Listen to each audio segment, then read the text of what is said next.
In November of 2023, the Swell Pod took a 10-day journey across 5 states, traveling 3,580 miles with one challenge in mind. And that challenge was to interview 100 pleasantly rebellious humans to uncover deep truths about what it takes to create something that has never existed before, challenge the status quo, maybe even change the world. This is the Kiln Road Trip, created and produced by the Swell Pod. In partnership with Kiln, Moterra Camper Vans, and sponsored by Taurus. I'm Spencer McKeown. And I'm Josh Taylor, and together we're the co-hosts of the Swell Pod and your guides on the Kiln Road Trip. Follow along on the journey. Be sure to subscribe to the podcast, follow the Swell Pod on social media, and subscribe to your YouTube channel at, you guessed it, the Swell Pod. This is interview 52 of the Kiln Road Trip, and today we're at Kiln Boulder in Colorado talking with Toby Kraus. Toby is the co-founder and CEO of Lightship. Lightship is America's first all-electric RV company on a mission to reimagine the road trip and travel experience by designing and producing aerodynamic, all-electric travel trailers. Thank you for tuning in to today's episode. We hope you enjoy. Here we go. Toby, thanks for coming down here today to be on the Swell Pod. Heck yeah, I'm happy to be here. So we're on a road trip, as you know. You are going to be, well, you are now one of the 100. Last one at Boulder. Yeah. And actually, I reached out. You probably don't remember this, but like a year ago, we reached out. We heard about Lightship, which is your company, and it was super cool. I love what you're doing, and I just reached out, see how ready it was to can we go on the road with your Lightship instead of someone else's company? I do remember that. I think I probably told you we didn't have a Lightship at that point. Yeah. You're like, you can ride my prototype. I wasn't blowing you off.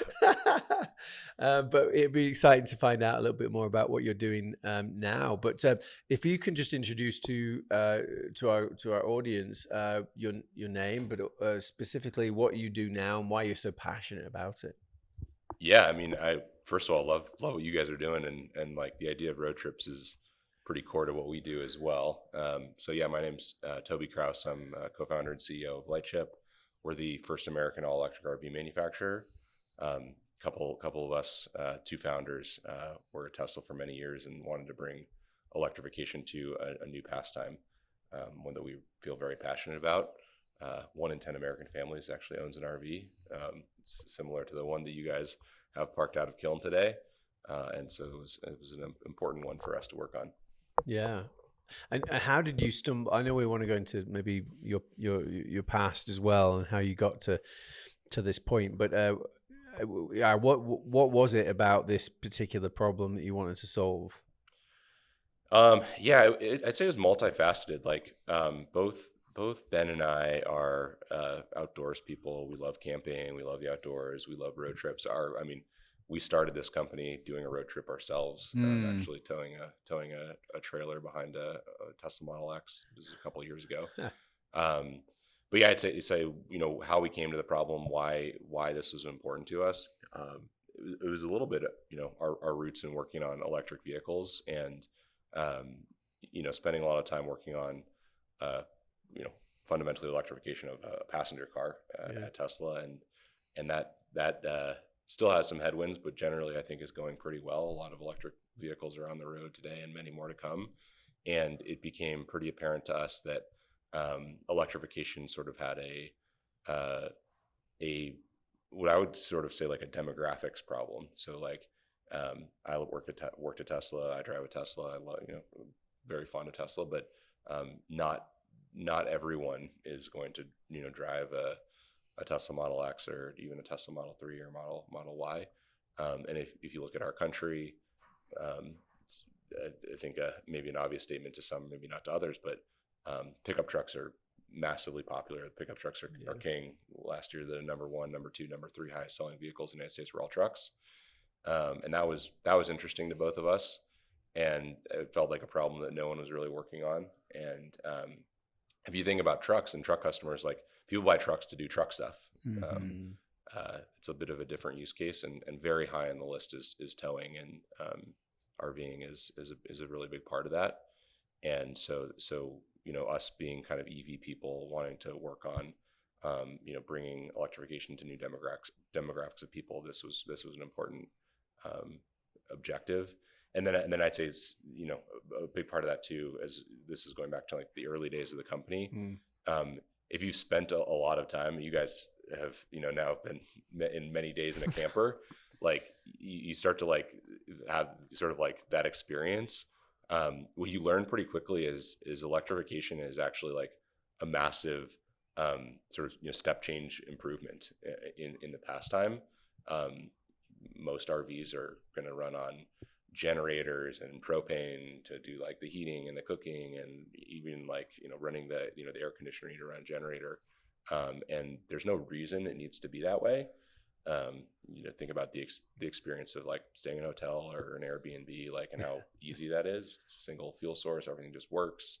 And so that was inspiring to us as well, because, you know, much as I love sustainability and electric vehicles, like the reality is that's not necessarily like, you know, a mainstream viewpoint. Like not you know, everyone in our country in particular are going to buy electric vehicles because they're sustainable or something. What needs to happen or what is sort of the unlock is it needs to be a better product. Yeah. And so for us, seeing an opportunity to create a, you know, vastly better product was really fundamental as well. Huh. And before Josh just, I'm sure has a number of questions around this, just tell us a bit more about Lightship, the actual product, where it's at as well. That was my question. Oh, sorry. Yeah, no, it's perfect. Yeah, no, I love it. We're interested. So it's you know, the perfect travel trailer for the you know, the age of electrification. And maybe another important point to make. So we're making an all electric travel trailer. So think of something that's you know, more like an Airstream, not so much a Sprinter van, which you guys are traveling in. And the reason we're doing that is because if you look at the RV industry, it's enormous. You know, 500,000 RVs are sold every year in the United States. In sort of like vehicle market terms, that's massive. There's like light duty cars and trucks, 12 to 14 million vehicles or so are sold every year, and then all the other vehicle categories out there, even the big ones like Class A trucks, semi trucks, you know, those are low hundreds of thousands of units. So 500,000 vehicles is massive. 90% of those are towable RVs. So something you're going to tow behind a truck or an SUV. So that's where we really wanted to start. And then, you know, so our first product, we call it the L1, you know, fully electrified trailer, meaning everything inside of it runs on a single fuel source. It's a high voltage battery. So we have, you know, electric cooktop, induction cooktop, a heat pump, all electric everything inside. The whole roof has integrated solar, so we'll get up to about 3 kilowatts of solar on the vehicle. And then we also put a motor on it, so a propulsion system in the trailer. So it doesn't drive itself.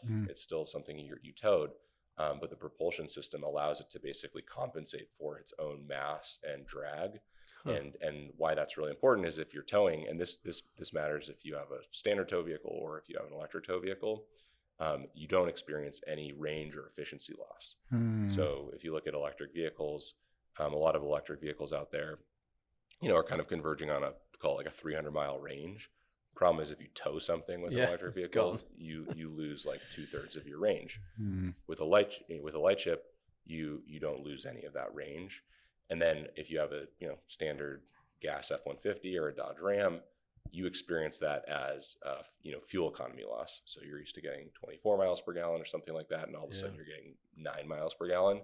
Same concept. So we'll get you back to your unladen fuel economy, and so that's something that we're excited about too. So it's really kind of it's a new class of vehicle. It's like a powered trailer.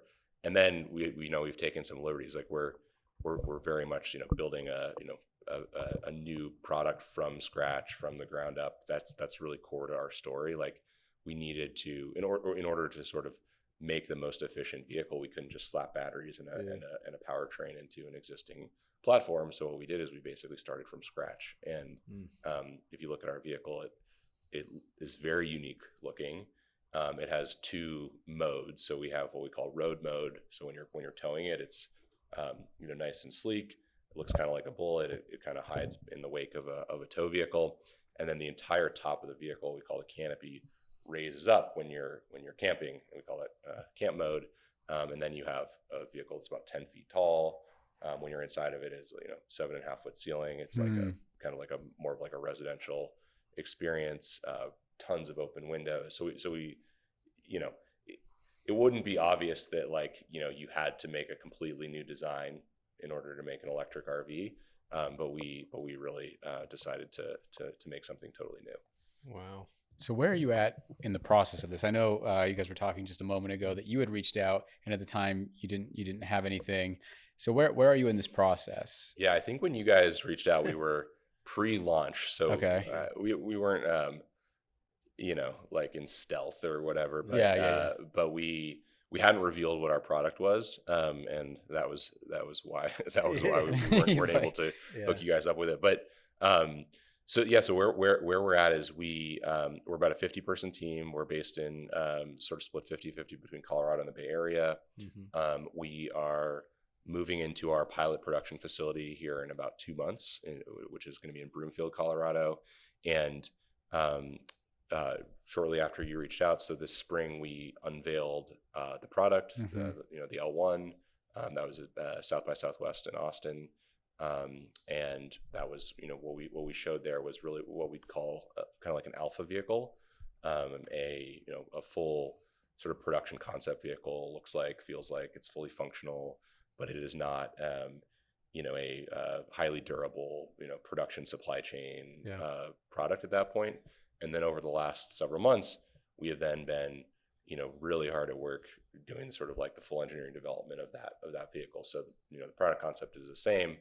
Now we're at the point where we have a, fully engineered vehicle that we'll be going into production with in a couple months. And I should say, going into production, meaning we'll start with a series of prototype vehicles. Mm-hmm. So we'll build a number of prototypes, and then as we go through all of our testing and engineering development, durability, all of that, we'll then begin doing our first customer vehicles, which will be sort of end of next year. End of next year. Yeah. Okay. This is a cool product. Yeah. So I want to see it. I know. So, but I think I already saw photos on the website. Yeah. So maybe afterwards we could. Yeah. You're just behind this curtain, aren't you? No, maybe not. We're on in the other way. Oh, the other way. Yeah. But maybe we can get some shots. Yeah, we can get some B-roll. Because this is is that all right? Think Tesla. Yeah. But like just a beautiful product. Yeah. And you're starting from the ground. Like what I like about it is that you started from scratch. Yeah. Yeah. Not just. It's not like any RV you've ever seen before. Yeah. It's and the name. Cool. Who came up with the name? The name is kind of a fun story. My co-founder Ben, he is so I'm from Colorado. Ben is from Nantucket. It's kind of funny that a little bit of a joke between us, but he started an RV company on an island where there's literally nowhere to go on an RV trip. Right. And one sort of like cool sort of piece of maritime history that was also connected to his childhood is there was a boat called the Nantucket Lightship, and you should look it up on Wikipedia. But basically, like back early 1900s, it was lightships were sort of there were many of them, and they were used to help navigate ships in areas where, because of the geography, you couldn't necessarily like have a lightship, but there might be like a dangerous shoal, so they would tow a lightship out to direct boats coming back into harbor around sort of dangerous waters. And the Nantucket Lightship is one of the more famous of these vehicles. It's actually currently in Boston Harbor. You can see it, and so Ben liked the idea of the name, and that kind of inspired us being called Lightship. And then actually, if you look at our logo, which is kind of the word Lightship, and then the two eyes have stars over them, and that was also inspired by the Nantucket Lightship. It's a boat with two massive mastheads with big Fresnel lenses on them, and so the sort of the lights are kind of inspired in our logo. That's great. What are the so you have a lot of big moments coming up, right? Moving into your production space, and then kicking off the production on some of those prototypes. Mm-hmm. What are some of the bigger challenges that you're facing right now? Oh boy, what is top of my list today? I can't imagine how many you have. Like, I mean, we're maybe just like one sort of broad challenge is like we're building a complex hardware sort of like automotive product, and I think something that you're seeing now, there sort of needs to be a new wave of electric vehicle companies, and if you maybe went back like 5 years ago, like building an electric vehicle company was really cool, and Tesla was doing really well, and there was this newcomer called Rivian that everybody was excited about, and as a result, there were tons of electric vehicle companies that were being started. And then over the next 5 years, like many of those companies have not done so well, and many of them are going away or have already gone away. And I think what that sort of breeds is a requirement for electrification movement must continue. It's critical to like us hitting our climate objectives, but in order for this to really work, there really needs to be sort of like a new type of electric vehicle company that is quite different from some of those models of the past. And what that basically means is like this is an EV company, which is a sustainable company, which also needs to be sort of like a sustainable business, like a meta sustainability, right. Meaning like they can't just raise unlimited amounts of money for a product, like future products that at some point might make money. And we and many hardware companies, but I think particularly electric vehicle companies are exist in this ecosystem where sustainable business models are really important. And so what that means for us is, in addition to all these like technical things that we have to do, we also have to very quickly make a sustainable business model. And so we're hard at work on that, and have a lot of conviction that we can do it. But I mean, it sort of touches everything that we do, right? Yeah. It's like the products that we unveil need to be real products. They can't just be concepts. We need to be able to get them to customers quickly. We need to be able to really pay attention to our supply chain and our bill of materials. So we're making a product that makes money. It's kind of like a whole new world out there. So that's probably like our biggest challenge. And then I mean, there's a lot of just like regular way like execution challenges. Like we're moving into a new factory, and within weeks we're going to be turning it on. And I'm sure there's going to be some things that we don't anticipate there. That's huge. That's a huge milestone though. That's incredible. That's crazy. I just finished listening to Elon Musk's biography. And it's just, I mean, the amount of just to start something and to create something new. And I know our theme of this podcast is around creating something that didn't exist before. I mean, but when you're talking physical products, this is a huge effort. Incredible. What were you doing? Just a very quick kind of fire questions. What was your role at Tesla, and what part did that really play in what you're doing today? Not just obviously electric, but the lessons you learned from them. So I was hired at Tesla. I was the first finance analyst brought in to work on Tesla's IPO back in 2009. I was on the finance team most of the time I was there. I led the finance team for a chunk of time. And then I actually I was there about 6 years. I spent my last year as a product manager for the first Model S, which you still see around. It's got the sort of big black fish mouth. And that was super cool. I mean, Tesla's awesome. And Elon, I think is becoming more controversial these days, but I kind of like, back at the time I was there, it wasn't quite that way. And I don't know, it's hard. This is not a unique thing to say, but it's hard to overstate the impact Tesla had, I think, on certainly me and my career and the way I sort of think about building a company. And I think it's a common experience. I think Tesla's a really cool place to work. It was a really hard place to work, but it was a pretty inspiring place. And I think like Elon in particular, like I don't know.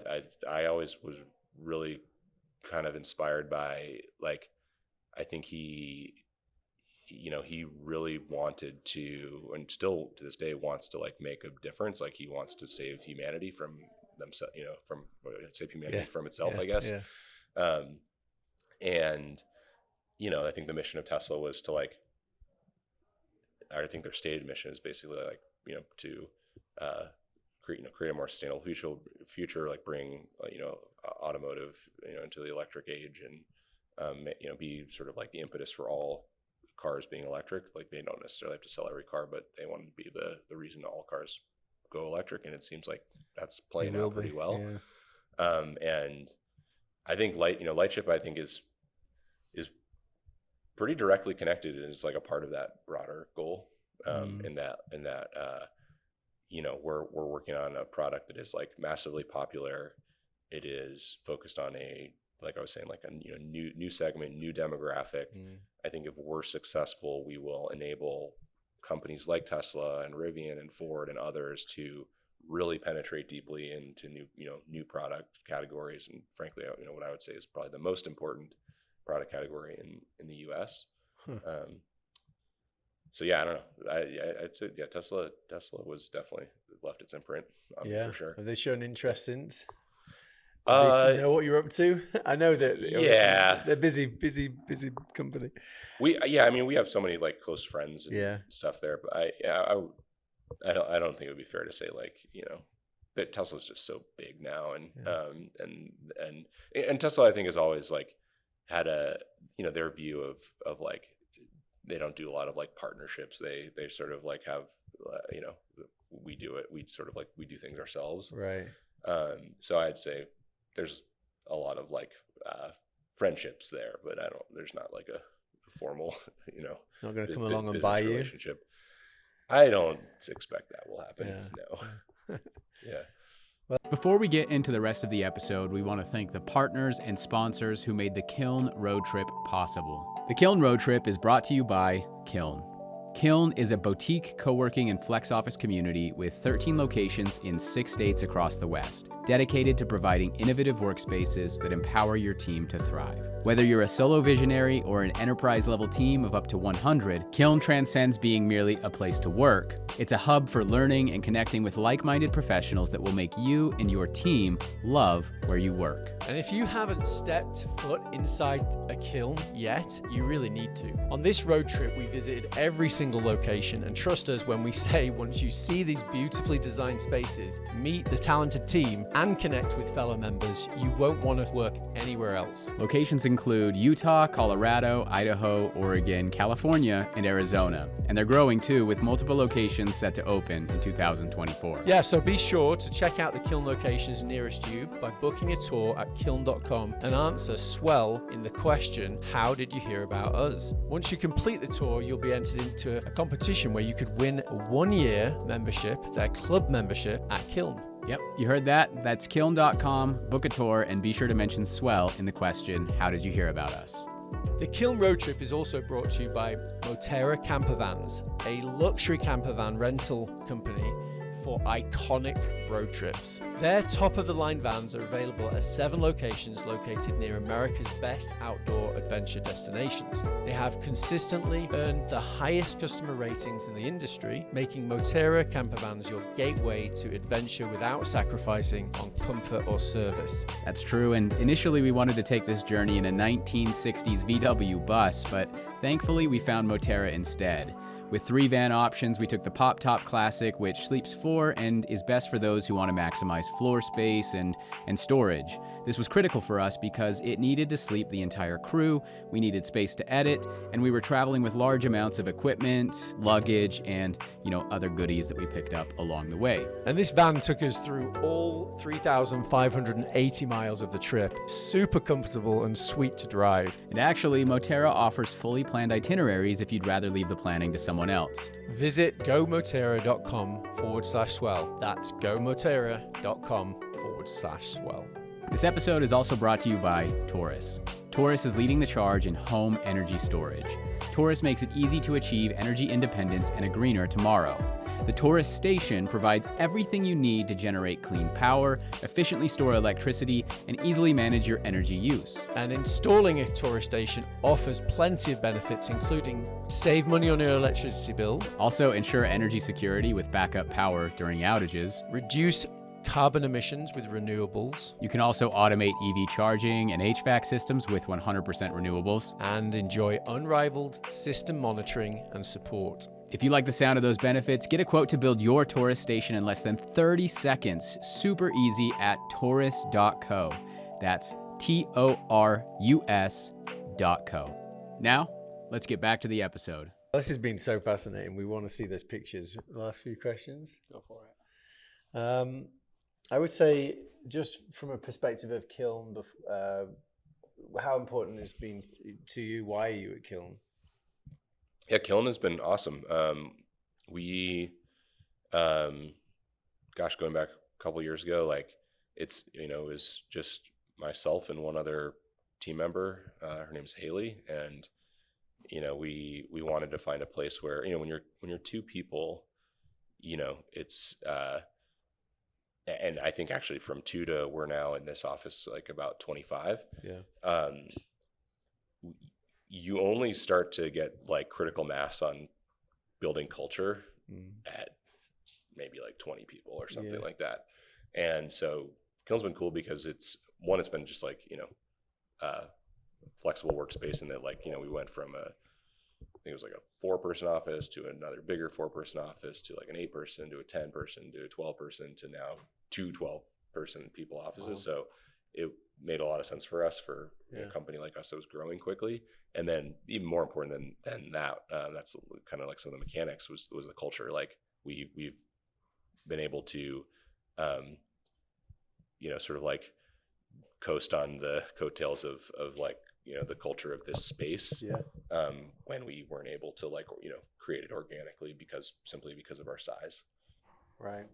No, that's great. And I'm sure your growth has rubbed off on them, and the same thing for them rubbing off on you. But I mean, ultimately you can just join into community events. You can be a part of this without any effort at all, right? A stressful time. Yeah. I was talking to Nina about this, and it's like bittersweet because we're leaving Kiln in 2 months, but not because we like want to leave Kiln necessarily, or because we don't like Kiln. It's like it's like our, we're a startup, and our Kiln was able to like host our us as we grew from nothing to eventually being too big for Kiln. That's its point. It's market. Last question. Oh, sorry. Yeah, the last question. So we ask everybody in the podcast the final question. What does it take to create a movement, or what does it take to create something that never existed before? I should have listened to your podcast and been more prepared for this question. What does it? I mean, gosh, there's a lot of ways to go. I think like a few things. One is, I think it really takes the work of a team, and maybe to be more specific there, like Lightship is really my second company that I've tried to start, the first company I tried to start was really fun. I worked on it with one of my best friends. It was a fitness company, and not because I was like passionate about fitness so much, but it was because like when you are working by yourself or maybe with one other person, like it's pretty limiting. Like you sort of are like, all right, well, what am I capable of with my own 2 hands? And I was an engineer in college and haven't studied it since. So you pretty quickly are like, well, all right, we're gonna do a fitness company, and I'm not gonna like design hardware, or I don't know how to code or something. And then you flip over to Lightship, and like, fortunately we've been able to like bring on a lot of really awesome people, and so it's like it's kind of like a 1 + 1 = 3 sort of scenario where like all of a sudden you aren't limited by your own capabilities. So it's like easy to say like you needed a team, but I think it's actually like a very like practical thing. Like when you have a group of people, you have a lot more ability, and I would argue that like the abilities aren't additive. It's like multiplicative or something. Right. I would say that is a big one. And then maybe the biggest one is just like work ethic and perseverance and humility. Just like you just have to work and work and work and not give up and keep a level head. Mm-hmm. Yeah, I can imagine growing to where you've grown to, and just whatever, what's going to happen next. It's going to be insane to see. Yeah. Yeah.